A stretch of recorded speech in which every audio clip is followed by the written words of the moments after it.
গতকাল চট্টগ্রামের পটিয়ায় বৈষম্যবিরোধী ছাত্র আন্দোলন এবং পুলিশের সাথে ধাওয়া পাল্টা ধাওয়া মারামারির ঘটনা ঘটেছে। এটা নিয়ে ফেসবুকে অনেকে কথা বলছেন এবং পুলিশকে হুমকি দিচ্ছেন।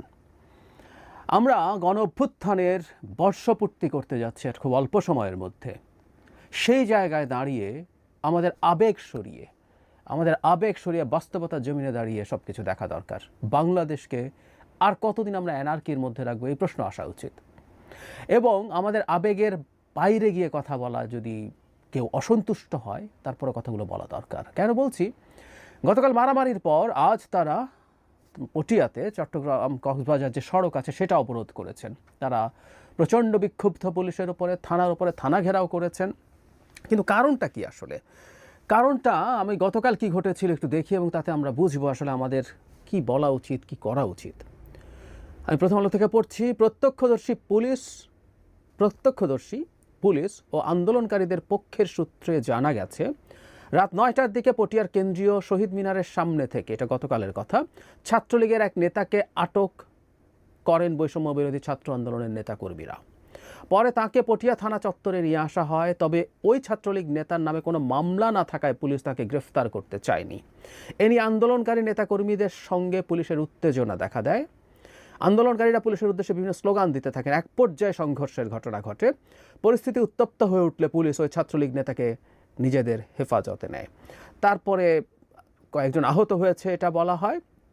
পরে আবার রাত 11টার দিকে আবার সংঘর্ষে জড়ায় দুই পক্ষ। তাতে বৈষম্য বিরোধীর ছাত্র আন্দোলনের 9 জন আহত হয়েছে, ইত্যাদি ইত্যাদি।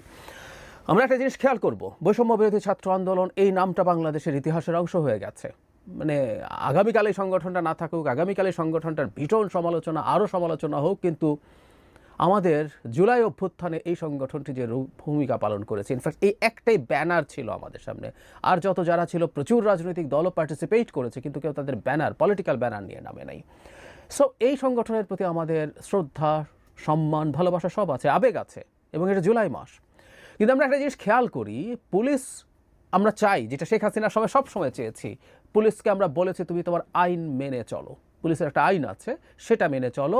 শেখ হাসিনার কথা শোনা যাবে না। শেখ হাসিনা যা বলবে তা করতে হবে না। ওকে ধরো, ওকে মারো, ওকে পেটাও, ওকে ক্রস ফায়ার দাও, এগুলো করা যাবে না। যেটা যেটা আইনের বত্তায় হচ্ছে সেটার বিরুদ্ধে দাঁড়াতে হবে। পুলিশকে আইনের মধ্যে কাজ করতে হবে।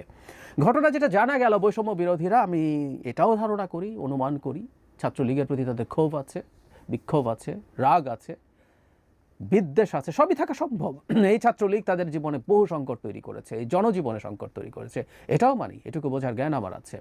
তারা তাকে ধরে পুলিশের কাছে নিয়ে গেছেন। এখন পুলিশ তাকে গ্রেফতার করছেন না, কারণ তার নামে কোনো মামলা ছিল না। আইনের কথা, খুবই বেসিক আইনের কথা। অথবা কেউ একজন যদি কোনো অপরাধ করতে থাকেন, তখনও পুলিশ তাকে গ্রেফতার করতে পারে, সেই অবস্থায় যদি পাওয়া যায়। এখানে তাও না, ওখানে সামনে পেয়েছে, আমরা ধারণা করি, তাকে ধরে নিয়ে এসছে, এনে গ্রেফতারে মামলা দিতে বলছে। কাগজে কলমে বলা যায় এক ধরনের মামলা দেয়া যায়, কিন্তু আমরা কি এগুলো চাইছি কিনা? বিশেষ ক্ষমতা আইন একটা আছে, গায়ের জোরে পুলিশের কাছে কোনো তথ্য নেই, ছাত্ররা চেয়েছেন বলেও কি বিশেষ ক্ষমতা আইনে মামলা দেওয়া যাবে? বিশেষ ক্ষমতা আইনের ক্ষেত্রে পুলিশকে কনভিন্সড হতে হবে, পুলিশকে দেখতে হবে, জানতে হবে যে এখানে কি কি ধরনের যে পেরিমিটার আছে, ওটা যে এনলিস্টেড ক্রাইমস আছে, সেটা অনুযায়ী তাকে ব্যবস্থা নিতে হবে। কিন্তু তারা বলছেন, তারা আবদার করছেন এটা করতে হবে। পুলিশ করেনি, তারপর সংঘর্ষ, তারপর এই পরিস্থিতি তৈরি হলো। আমি গণ অভ্যুত্থানের খুব অল্প দিনের মধ্যে পুলিশকে নিয়ে একটা কথা বলেছিলাম, 7 দিনের মধ্যে, খুবই আনপপুলার সময়, তারপরও বলেছি, যা ঘটার ঘটে গেছে। শেখ হাসিনার সময় পুলিশ যে রোল প্লে করেছে, শুধু জুলাই অগাস্টের কথা না, মানে আমরা তো বারবার বলি যে অনেকে শুধু জুলাই অগাস্ট চেনেন। এই দেশে কবে থেকে কি হচ্ছে, পুলিশ কীভাবে জনগণকে নিপীড়ন, হয়রানি করছে, এগুলোর খোঁজ অনেক লম্বা সময়ের। শেখ হাসিনা পতনের পর পুলিশ পালিয়ে গিয়েছিল, পুলিশ হত্যাকাণ্ডের শিকার হয়েছে, অনেক কিছু। সবার মধ্যেই ট্রমা আছে, এবং পরবর্তীতে পুলিশ যখন ফিরে আসলো, একটা আধুনিক রাষ্ট্রে পুলিশকে গড়ে উঠতে দিতে হয়, কাজ করতে দিতে হয়।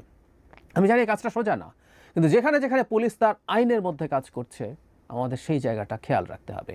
এখন বৈষম্য বিরোধী ছাত্র আন্দোলনের লোকজন যদি মনে করেন তারা এই গণ অভ্যুত্থানের সামনের সারিতে ছিলেন, তাই তারা যা করবেন তাই হবে, যা চাইবেন তাই হবে, এটা মগের মুল্লুক। শেখ হাসিনা এমন চাইতেন।